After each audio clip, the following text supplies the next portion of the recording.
আসসালামু আলাইকুম। পাওয়ার প্রেজেন্টস ক্রিক টকে সকলকে আমন্ত্রণ।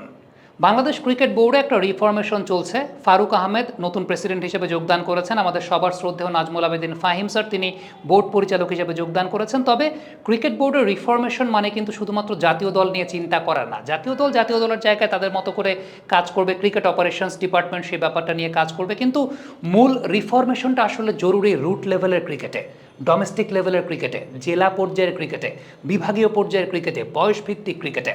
আমাদের বাংলাদেশের সবচেয়ে বড় ক্রাইসিসের জায়গাটা হচ্ছে অনূর্ধ্ব-19 পর্যায় পর্যন্ত আমরা খুব ভালো খেলি, বিশ্বব্যাপী আমরা ডমিনেট করে বেড়াই, কিন্তু অনূর্ধ্ব-19-এর পর জাতীয় দলে আসলে সেই প্লেয়ারগুলো লাস্টিং করতে পারেন না। এর পেছনে সবচেয়ে বড় কারণটা হচ্ছে অনূর্ধ্ব-19 থেকে জাতীয় দলের মাঝখানে সেতু বন্ধনের জায়গাটা।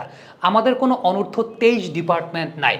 বাংলাদেশ ক্রিকেট বোর্ডে অনেকগুলো ডিপার্টমেন্ট আছে, cricket ops department, game development department, women's wing রয়েছে, এইচপি রয়েছে, লজিস্টিক্স অ্যান্ড ফ্যাসিলিটিস রয়েছে, টুর্নামেন্ট কমিটি রয়েছে, এইচ লেভেল টুর্নামেন্ট কমিটি রয়েছে, কিন্তু এই যে অনূর্ধ্ব-23 এই জায়গাটা নিয়ে পার্টিকুলারলি আমাদের আসলে কোনো কমিটি বা কোনো জায়গা নাই যারা শুধুমাত্র এই পর্যায়টাকে নিয়ে কাজ করবে।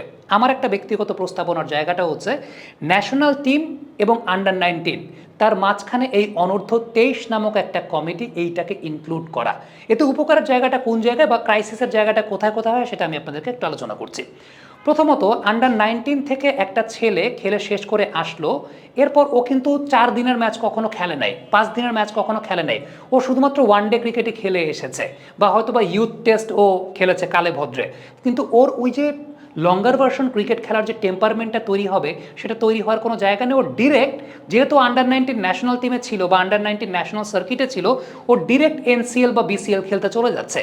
এতে যে বিষয়টা ঘটে সেটা হচ্ছে ওই প্লেয়ারটার আসল টেস্ট খেলার যে মেজাজের জায়গাটা, আসল টেস্ট খেলার অভ্যেসের জায়গাটা বা টেকনিক ডেভেলপমেন্টের জায়গাটা, সেই টেকনিক ডেভেলপমেন্টের জায়গাটা তৈরি হয় না। সো ব্যাপারটা যদি এরকম ঘটে যে আমাদের যে এনসিএল আছে বা বিসিএল আছে, এর আগে একটা অনূর্ধ্ব-23 এনসিএল অথবা অনূর্ধ্ব-23 বিসিএল করা যায়, তাহলে অন্তত আন্ডার-19 থেকে যে ছেলেপেলেগুলো যাচ্ছে এই ছেলেপেলেগুলো ডিরেক্ট এনসিএল খেলবে না। এই ছেলেগুলো আগে আন্ডার-23 ক্রিকেট খেলবে, তারপর তারা ডোমেস্টিক ক্রিকেট যেটা আমাদের এনসিএল বা বিসিএল আছে সেই জায়গাটায় যাবে। তাহলে কি হবে, ওই ছেলেটা এনসিএলে যাচ্ছে প্রিপারেশন নিয়ে। খুব সিম্পল একটা এক্সাম্পল দিই, শাহাদাত হোসেন দীপুকে টেস্টে ডেবিউ করানো হয়েছিল এবং শ্রীলঙ্কার সঙ্গে তিনি এমন একটা সময় ব্যাটিং করতে নেমেছেন যেখানে হয়তো বা খুব কম রানের ব্যবধানে 5 উইকেট পড়ে গেছে। এখন শাহাদাত দীপু জীবনে ডোমেস্টিক ক্রিকেটে এই সিচুয়েশন ফেসই করেন নাই। এখন তিনি যখন এই সিচুয়েশন ফেসই করেন নাই, ডোমেস্টিক ক্রিকেটে কোনোদিন তিনি 200 রান করেন নাই, তাহলে তিনি আপনি কিভাবে এক্সপেক্ট করেন যে তিনি এই জায়গাটায় এসে এখন একটা 200 রান করে ম্যাচটাকে বাঁচিয়ে দেবেন? সেটা তো আসলে পসিবল হবে না। এখন হবে না তার পেছনে কারণটা হচ্ছে খুব লিমিটেড পরিমাণ এনসিএল খেলে তিনি ন্যাশনাল টিমে ঢুকে গেছেন। এখন ওই যে এনসিএল তিনি খেলতে এসেছেন ওইটাও কিন্তু প্রিপেয়ার্ড হয়ে তিনি আসেন নাই। সো আলটিমেটলি এনসিএল এর আগে তিনি যদি অনূর্ধ্ব-23 পর্যায়ের টুর্নামেন্টটা খেলে আসেন, তাহলে তিনি এনসিএলেও নিজেকে মেলে ধরতে পারবেন, তিনি প্রিপেয়ার্ড হয়ে এনসিএলে আসবেন, তারপর একটা সিজন 2টা সিজন এনসিএল খেলার পর তিনি ন্যাশনাল টিমে সার্ভিস দিতে পারবেন। সো এই প্রক্রিয়াটা যদি এইভাবে শুরু করা যায় তাহলে আমার কাছে মনে হয় যে সেটা দেশের ক্রিকেটের জন্য অনেক বেশি মাত্রায় ভালো। সেই সঙ্গে আরও একটা বিষয় বলি, অনেক ছেলেরা আছে আন্ডার-18 পর্যন্ত খেলছে, আন্ডার-19 ন্যাশনাল সার্কিটের যে 30 বা 35 জনের যে জায়গাটা আছে সেই জায়গাটা সুযোগ পাচ্ছে না। এই জায়গাটা অনেক ছেলেরা ঝরে পড়ে।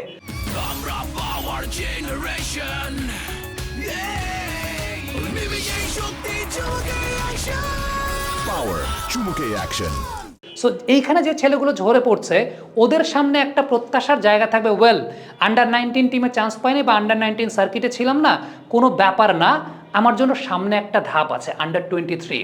অনেক ছেলেরাই আছে একটু পরে ফ্লারিশ করে, বয়স 19-20 হয়ে যাওয়ার পরে ফ্লারিশ করে, অনেক ছেলেরা আছে। এই ধরনের ছেলেদেরকে কিন্তু আমরা হারাই আমাদের দেশের ক্রিকেটে, বিকজ আমাদের এই ন্যাশনাল টিম এবং আন্ডার-19-এর মাঝখানে আমাদের আর কোনো জায়গা নাই। আরেকটা জায়গা বলি, এনসিএলে প্রতি বছর ধরেন ঢাকা ডিভিশন অথবা চট্টগ্রাম ডিভিশন 30টা ছেলে ফিটনেস ক্যাম্প করে।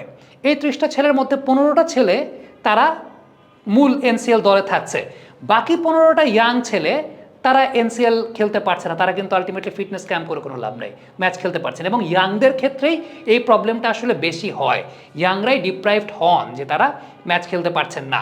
সো এই ছেলেদের জন্য কিন্তু একটা জায়গা তৈরি হবে যেটা আপনি আন্ডার-23 টুর্নামেন্ট করলে করতে পারবেন। এখন আপনি বলতে পারেন যে আন্ডার-23 এখন অল অফ আ সাডেন প্রত্যেকটা বিভাগীয় দল যদি তাদের এনসিএল এর মতো করে করা অনেক সময় সাপেক্ষ ব্যাপার, হ্যাঁ হতে পারে, আপনার কথা যুক্তি থাকতে পারে। তাহলে ওয়াই নট সেটাকে আমরা বিসিএল ফরম্যাটে করি, ওয়াই নট আমি 4টা জোনে ভাগ করি, 4 টিম নিয়ে করে আন্ডার-23 শুরুটাও তো করতে পারি। North zone, east zone, central zone, south zone, এরকম 4টা জোন নিয়ে আন্ডার-23 প্লেয়ারদেরকে নিয়ে আমি টুর্নামেন্ট করে দিলাম। এখন এই জায়গাটা সবচেয়ে বড় চিন্তার জায়গাটা আসছে গ্রাউন্ডস ফ্যাসিলিটি, মাঠ আছে কিনা, এই প্রসঙ্গটাই চলে আসে। মাঠ আছে, আপনার যদি ইচ্ছা থাকে মাঠ ডেফিনেটলি আছে। বেশ কয়েকটা বিশ্ববিদ্যালয়ের মাঠ আছে, বাংলাদেশ প্রযুক্তি এবং প্রকৌশল বিশ্ববিদ্যালয় বুয়েটের মাঠ আছে, ঢাকা বিশ্ববিদ্যালয়ের মাঠ আছে, জগন্নাথ হলের মাঠ আছে, পুবেরগাঁও ক্রীড়া শিক্ষা প্রতিষ্ঠানের 2টা মাঠ আছে, ডেফোডিল ইউনিভার্সিটির মাঠ আছে, গ্রিন ইউনিভার্সিটির মাঠ আছে। সো খেলা চাইলে দেয়া সম্ভব, ইচ্ছা থাকলে উপায় হয়, মাঠ বের হয়ে যাবে। আমার ব্যক্তিগত মতামতের জায়গা যেটা, সেটা হচ্ছে মাঠ বের হয়ে যাবে।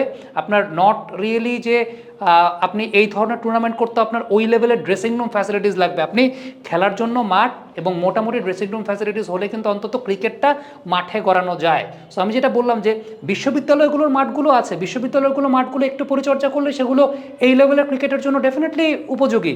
আমি যেটা বলছিলাম যে বেসরকারি কয়েকটা বিশ্ববিদ্যালয়ের মাঠ আছে, ইউল্যাবের মাঠ আছে, গ্রিন ইউনিভার্সিটির মাঠ আছে, ডেফোডিলের মাঠ আছে।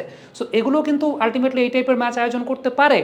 পুবেরগাঁও ক্রীড়া শিক্ষা প্রতিষ্ঠানের কথা বলছিলাম আমি, ঢাকার একটু দূরে ডেল্টা ক্রিকেট একাডেমির একটা মাঠ আছে, সেটাও চাইলে করা যায়। সো আমি এই প্রত্যেকটা মাঠে গিয়েছি, দ্যাটস ওয়াই আমি বিষয়টাকে জানি যে এই মাঠগুলোতে আপনি চাইলে অ্যাকোমোডেট করতে পারবেন। আমার ব্যক্তিগতভাবে খেলাও হয়েছে এই সমস্ত মাঠে, যাওয়াও হয়েছে। সো এটা আমার একটা বড় প্রস্তাবনার জায়গা থাকবে। দেশের ক্রিকেটে যদি আমরা এই জায়গাটা ঠিক না করি, হয়তোবা একটা সার্টেন স্টেজে আমরা খুব ভালো করতে পারবো। আমরা 15-16 সালেরও একটা সময় আমরা বেশ ভালো পারফর্ম করছিলাম, একটা মোমেন্টামে ছিল, সব কিছু ভালো পারফর্ম করছিলাম, কিন্তু ফিউচার নিয়েও তো আমাদের চিন্তা করতে হবে, ক্রিকেটটাকে ডিসেন্ট্রালাইজ করা নিয়েও তো চিন্তা করতে হবে। এগুলো অনেক চিন্তার বিষয় রয়েছে। আমার কাছে মনে হয় যে বাংলাদেশ ক্রিকেট বোর্ড যেহেতু রিফরমেশনের একটা প্রক্রিয়া আছে, এই জায়গাটার দিকেও বাংলাদেশ ক্রিকেট বোর্ড নজর দেবে বলে আমার মনে হয়। Thank you very much. Comment বক্সে আপনাদের মন্তব্য মতামত জানতে চাই।